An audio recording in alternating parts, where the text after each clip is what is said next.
Good morning, good afternoon, good evening to all of you around the world. I'm Nick Burns, Executive Director of the Aspen Strategy Group. Welcome to the 12th Annual Aspen Security Forum. We're delighted you're here. You may think from the background, you can see Aspen, Colorado, that I'm in the Rocky Mountains. I'm actually, unfortunately, in Washington, D.C. We are virtual for the second year in a row due to the global pandemic, but we hope this might be our last virtual meeting and we'll be back on the stage in Aspen, Colorado before too long.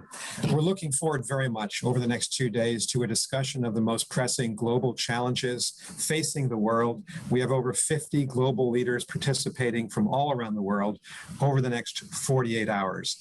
If you don't know much about us, about the Aspen Strategy Group, we actually were founded on a radical idea. And that idea is that Republicans and Democrats and independents here in the United States can actually get along, can actually work together. Our group is comprised of an equal number of Republican and Democratic leaders from across many administrations, and that's the spirit of the Aspen Strategy Group and the Aspen Security Forum.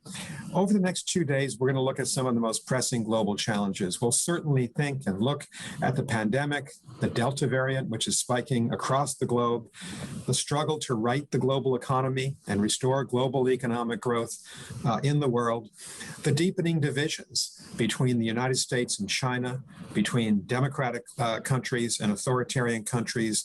What should we do about cryptocurrencies? How to regulate them? We'll hear from Gary Gensler, the chairman of the Securities and Exchange Commission, about that later today. We'll take a close look at the future of Afghanistan with Americans and others who played leading roles in the formulation of our policy there over the last 20 years, including with Zal Khalilzad, who's negotiating the peace agreement right now, and General Dave Petraeus.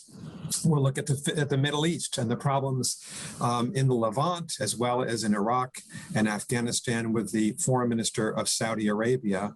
And we'll take a close look later this afternoon at the global trade agenda and try to define the future of trade, at least from an American perspective. And of course, we'll look at the Indo-Pacific, the power center of the world. And we have a discussion with representatives of Japan, of Australia, the United States, and India.